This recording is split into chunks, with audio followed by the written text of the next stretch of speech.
Welcome to programme views makers. मैं हूं आपके साथ शाइस्ता यूसुफ। मामला कुछ यूं है कि पंजाब में जारी सियासी कशमकश खत्म नहीं हो सकी। लाहौर हाई कोर्ट ने इलेक्शन कमीशन के फैसले के खिलाफ तहरीक इंसाफ का मौक़िफ़ तस्लीम कर लिया। अदालत ने इलेक्शन कमीशन को पंजाब असम्बली की मखसूस नशस्तों पर अरकान का नोटिफिकेशन जारी करने का हुक्म दे दिया है। इससे पहले इलेक्शन कमीशन ने मखसूस नशस्तों का नोटिफिकेशन ज़िमनी इंतखाबात के नताइज से मशरूत कर दिया था, जिसे तहरीक इंसाफ ने अदालत में चैलेंज किया था। अदालती फैसले के बाद पंजाब में नंबर गेम एक बार फिर से दिलचस्प हो गई है। अब सवाल यह है कि क्या पंजाब में सूरत हाल दोबारा तब्दील हो सकती है। इस पर डिस्कशन के लिए जो मेहमान हमारे साथ मौजूद है, तारुफ में आपसे करवा देती हूँ। हमें ज्वाइन किया है नासिर बेग चुगताई साहब ने, सुनैरा अजहर साहिबा हमारे साथ मौजूद हैं, अमीर अब्बास साहब ने हमें ज्वाइन किया है और हमें ज्वाइन किया है मुजम्मिल सोहरवर्दी साहब ने भी। आप तमाम मेहमानों के वक्त का बेहद शुक्रिया। मुजम्मिल साहब, आपके जानिब आऊंगी। एक छोटी सी कंफ्यूजन है, आपके ख्याल में क्या ये एक इत्तेफाक है कि एक ऐसे वक्त में ये फैसला आ रहा है जब नून लीग के 5 में से 3 नाराज अरकान जो हैं वो वापस आ गए हैं नून लीग में? जी हाँ, टाइमिंग बहुत अहम है, बल्कि चौथे भी आ गए हैं, उनका भी ऐलान हो जाएगा। असल में जब ये जो मुस्लिम लीग नून के मुनहरिफ अरकान थे 4, इन्होंने जब हमजा शहबाज को वोट नहीं डाला था तो मुस्लिम लीग नून ने इनके ख़िलाफ़ रेफरेंस मूव नहीं किया था। और वो हालांकि मुस्लिम लीग नून भी इनके ख़िलाफ़ रेफरेंस मूव कर सकती थी, जैसे कि पीटीआई ने अपने मुनहरिफ अरकान की, क्योंकि वोट ना डालना भी लीडर ऑफ द हाउस के इलेक्शन में इनहराफ ही करार दिया जाता है। आपको पार्टी पॉलिसी को ओबे करना है, वोट डालने की है, वोट ना डालने की है। पीएमएलएन ने एक स्ट्रेटजी के तहत इनके ख़िलाफ़ इनहराफ का, इनके ख़िलाफ़ नाअहली का रेफरेंस मूव नहीं किया था। उस वक़्त एक ये राय थी कि पीएमएलएन नुकसान कर रही है क्योंकि ये 4 वोट उसको नुकसान देंगे, इनको हाउस से माइनस करा दें तो नून का फ़ायदा है। लेकिन नून का ये ख्याल था कि अगर ये 4 माइनस कराने की बजाय ऐड कर लिए जाएँ तो उसका ज़्यादा फ़ायदा है। लिहाजा काम इस बात पर किया जाए कि इनको वापस लाया जाए, ना कि इस बात पर काम किया जाए कि इन्हें हाउस से निकलवा दिया जाए। और वो स्ट्रेटजी उनकी कामयाब रही और वो जलील शरकपुरी, अंसारी, गयासुद्दीन सारे वापस आ गए।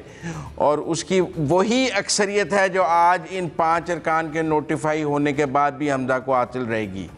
अगर ये नाराज़ अरकान वापस ना आते तो आज पीटीआई को 1 वोट की अक्सरियत भी हासिल हो सकती थी या वोट बराबर भी हो सकते थे जी। लेकिन इनके वापस आने से आज हमजा शहबाज को अक्सरियत हासिल रहेगी। और ये 5 अरकान अगर पीटीआई को मिल भी जाएं तो उसके बावजूद पंजाब में हमजा शहबाज की वज़ारत आला को ख़तरा नहीं होगा।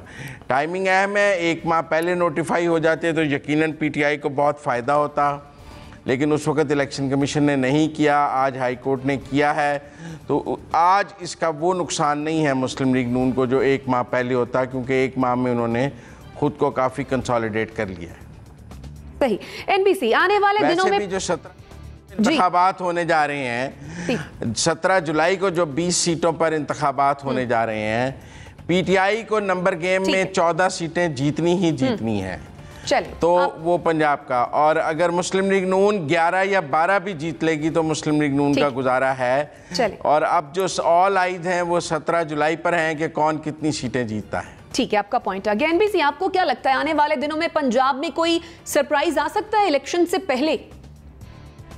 नहीं, मेरा ख्याल है कि जो इक्वेशन बन रही है, माइनस करें, माइनस के बाद फिर प्लस करें, फिर इक्वेशन निकालें, तो वही हमजा शरीफ की मेजॉरिटी आती है 2-3 वोट की, और वही फैसला कौन है।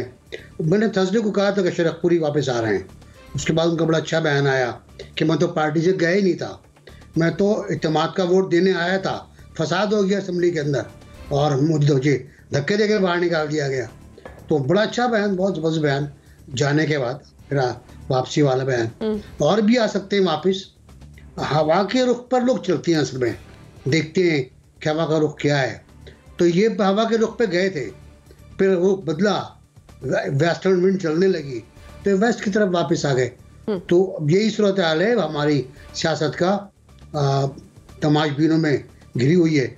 लेकिन कोई, मेरा ख्याल है आज असद उमर का बयान बड़ा, मुझे लगा उन्होंने फैसला पढ़ा नहीं, हालात को देखा नहीं कि हालात क्या हैं, कि इलेक्शन कमीशन एक नया आइन लिखने जा रहा था। अब इलेक्शन कमीशन पे क्या आपको इतराज़ कर सकते हैं? आपको स्वात की सीट मिल गई, जितने वोटों से मिली हो। अब तो मुझे इसी पर इतराज़ है कि 17% पे और 8% पे आप कहते हैं कि इंतखाब हो गया, खैर मिल गई है आपको, तो वहाँ भी इलेक्शन कमीशन था, तो उसकी तारीफ कर दें फिर आप। दूसरे शेख रशीद साहब पंजाब के बारे में फिर कहते हैं कि अपने अनार कहाँ से ले आते हैं वो, उनके कुक कहाँ से काश्त करते हैं अनार की कि वो अनार की फैल जाएगी, खूनी इनकलाब आ जाएगा।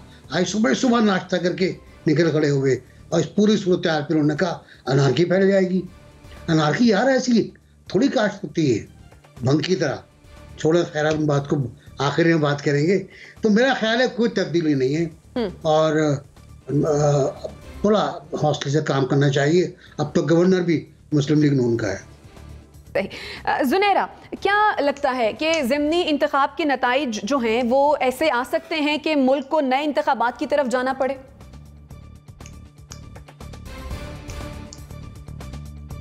I don't think so. कुछ दिन पहले तक तो जो एनालिसिस था, अगर तब बात होती तब मैं कुछ और कहती, लेकिन someone very close to the Nawaz Sharif faction of Muslim League Noon, उन्होंने बड़े क्लियरली मुझे बताया कि 17th के बाद चीज़ें स्टेबल हो जाएंगी। तो उसका तो यही मतलब है कि एवरीथिंग इज़ अंडर कंट्रोल और सब कुछ उसी डायरेक्शन में जा रहा है जिस डायरेक्शन में जाना चाहिए था। अब looking at that it seems कि ये ला हासिल बहस है। इन एनी केस हमें नज़र आ रहा है कि किस तरीके से पहले इलेक्शन कमीशन किसी चीज़ को डिले कर देता है, फिर कोर्ट किसी चीज़ को थोड़ा देर बाद ले जाती है, थोड़ा पहले ले आती है।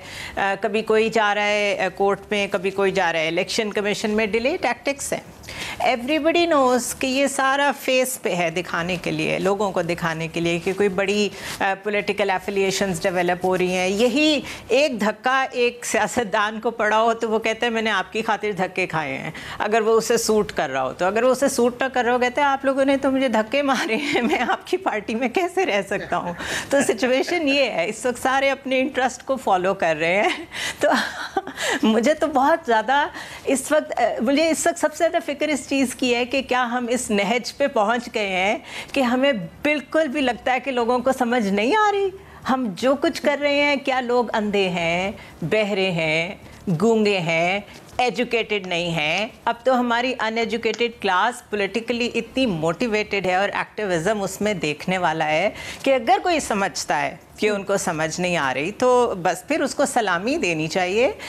उसके अलावा आप ये देखें कि जिन इलेक्शंस में हम देख रहे हैं कि वो थोड़े क्योंकि मेन स्ट्रीम में नहीं है, पंजाब में नहीं है, सवात में जाके हैं, वहाँ से रिज़ल्ट कुछ और आ रहा है। इसी तरह ज़िमनी इलेक्शंस में एनालिस्ट जो प्योरली गैलप सर्विस की बेस पे या जिनको बड़ा मेरे ख्याल है कुछ सहाफ़ी ऐसे हैं जिनको बहुत कमांड हासिल है कि वो इलेक्टोरल एनालिसिस पहले बता देते हैं और बहुत अच्छा होता है उनका। इवन दे से कि हमारा एनालिसिस इस वक्त पंजाब में क्या होगा, we are not bothered because we already know कि होने क्या जा रहा है। तो थिंग्स आर